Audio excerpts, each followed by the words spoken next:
M Q M نے نگراں وزیر اعظم کے لیے کامران ٹیسوری کا نام دے دیا۔ وفد کی وزیر اعظم شہباز شریف سے ملاقات۔ خالد مقبول نے اب تک نیوز سے گفتگو میں کہا حفیظ شیخ پر بات رکی تو مزید غور کیا جا سکتا ہے۔ اپوزیشن لیڈر راجہ ریاض نے بھی آج اجلاس طلب کر لیا، اس کے بعد وزیر اعظم سے ملاقات کریں گے۔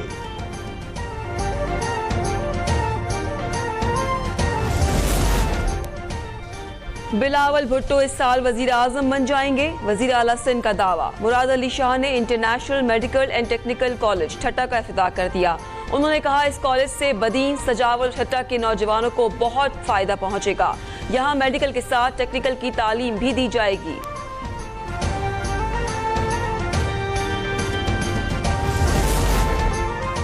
ہزارہ ٹرین حادثے کی وجہ وسائل کی کمی ہے، کم وسائل کے باعث حادثات پر قابو نہیں پا سکتے۔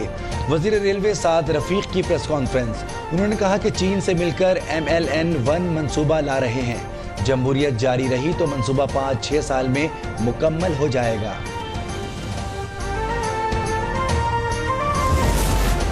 3 دن پہلو ایک میٹنگ رکھی کور کمیٹی دی، میں فیصلہ کر دیا وہ افریدی سی، سوری سی، یہ وہ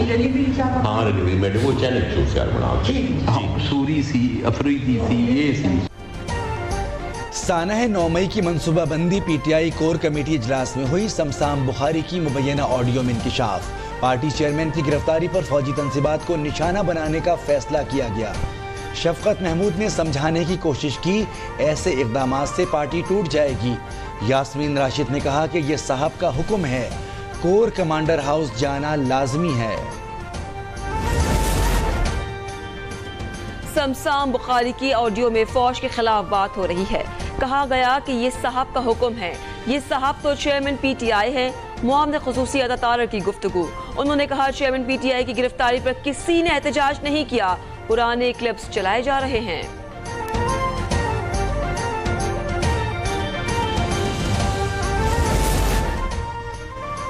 ثابت ہو گیا 9 مئی کے واقعات سازش تھی، یہ فطری رد عمل تھا، تو دوبارہ گرفتاری پر ایسے واقعات کیوں نہیں ہوئے؟ قوم نے دوبارہ ہمدردی کا اظہار کیوں نہیں کیا؟ وزیر اطلاعات شرجیل میمن کے سوالات، انہوں نے کہا کہ PTI کے حملے بغاوت کی عکاسی کرتے ہیں۔ کراچی ڈویژن کی آبادی 2 کروڑ 3 لاکھ سے زائد ہے۔ حیدرآباد ڈویژن 1 کروڑ 60 لاکھ 59 ہزار افراد پر مشتمل ہے۔ ادارہ شماریات نے نئی مردم شماری کے تفصیلی نتائج تیار کر لیے۔ لاہور کی آبادی 1 کروڑ 30 لاکھ سے زیادہ ہے۔ پشاور کی آبادی 47 لاکھ 58 ہزار ریکارڈ کی گئی۔ MQM نے کراچی کی مردم شماری پر تحفظات کا اظہار کر دیا، ہر شخص کو درست گننے کا مطالبہ۔ مصطفیٰ کمال نے کہا کہ حکومت شہر کے حقوق پر بات نہیں کرنا چاہتی، اب نئی حلقہ بندیوں پر انتخابات ہوں گے۔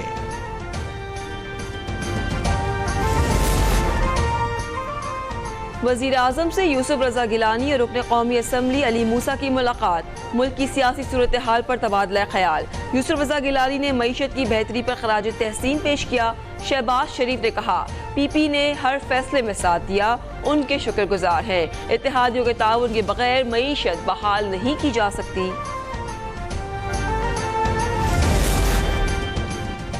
اسلام آباد میں چینی کمپنیز اور بینکوں کو ایوارڈ دینے کی تقریب، وزیر اعظم شہباز شریف کی شرکت۔ انہوں نے کہا کہ چینی کمپنیوں نے CPEC میں $30 ملین سے زائد کی سرمایہ کاری کی۔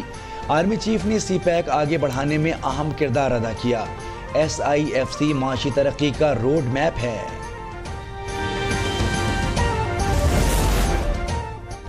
اسٹاک ایکسچینج میں کاروبار میں تیزی، 357 پوائنٹس کا اضافہ، 48,942 پر ٹریڈنگ جاری۔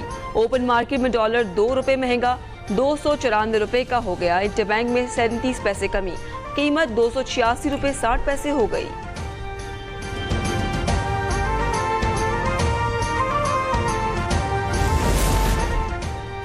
وزیر اعظم نے اسپیشل انویسٹمنٹ فیسیلیٹیشن کونسل کی ایپیکس کمیٹی کا اجلاس آج طلب کر لیا۔ عسکری قیادت بھی شرکت کرے گی، شرکاء کو پیش رفت سے آگاہ کیا جائے گا۔ پیٹرولیم سمٹ، IT کانفرنس اور زرعی فارمرز کے اجرا سے متعلق بات ہوگی۔ وزیر اعظم ایپیکس کمیٹی رپورٹ کی منظوری دیں گے۔ وزیر اطلاعات نے پیمرا ترمیمی بل واپس لینے کا اعلان کر دیا۔ سینٹ کی قائمہ کمیٹی کا اجلاس، مریم اورنگزیب نے کہا تحفظات کا احترام کرتے ہیں، اظہار رائے کی آزادی پر سمجھوتہ نہیں کریں گے، پہلے دن ہی کہا تھا بل متفقہ طور پر منظور کرائیں گے۔ توشہ خانہ کیس میں چیئرمین پی ٹی آئی کے حق دفاع بحال کرنے کی اپیل، اسلام آباد ہائی کورٹ میں سماعت 10 اگست کو ہوگی، چیف جسٹس عامر فاروق سماعت کریں گے۔ عدالت کا الیکشن کمیشن کو نوٹس، جواب طلب کر لیا، وکیل نعیم بنجوتا کی اٹک جیل میں چیئرمین پی ٹی آئی سے ملاقات۔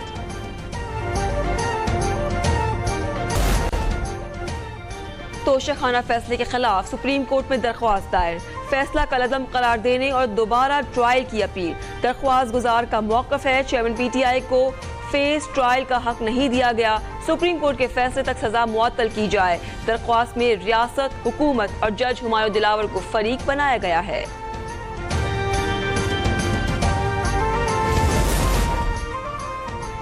پاکستان میں چیٹنگ ایپ کا متبادل آ گیا، وفاقی وزیر امین الحق نے بیپ ایپلیکیشن کا افتتاح کر دیا، اس کا تمام ڈیٹا ملک میں محفوظ ہوگا، ابتدائی مرحلے میں مخصوص سرکاری افسران استعمال کریں گے، کامیاب استعمال کے 1 سال کے بعد عوام تک رسائی دی جائے گی۔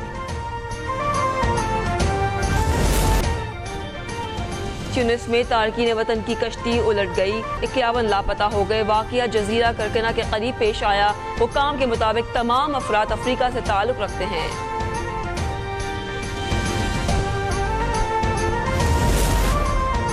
یوکرین روس جنگ روکنے کے اقدامات، جدہ میں بڑی بیٹھک، یوکرین کے 10 نکاتی فارمولہ پیش کر دیا، روسی فوج کے انخلا کا مطالبہ، متعدد ملکوں نے حمایت کر دی، امن کے لیے مشترکہ کوششیں جاری رکھنے پر اتفاق۔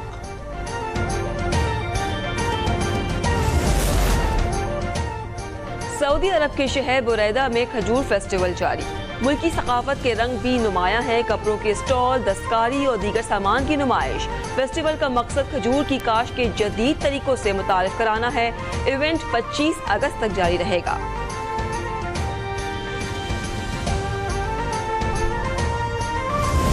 خطرناک قاتل کو مارنے کے لیے سابق ہٹ مین ٹوکیو پہنچ گیا، معلوم ہوا $10 ملین کی ڈیل کے لیے دیگر قاتلوں کو بھی کہا گیا ہے۔ ایکشن سے بھرپور کنگ آف کلرز کا ٹریلر جاری کر دیا گیا، فلم 31 اگست کو ریلیز ہوگی۔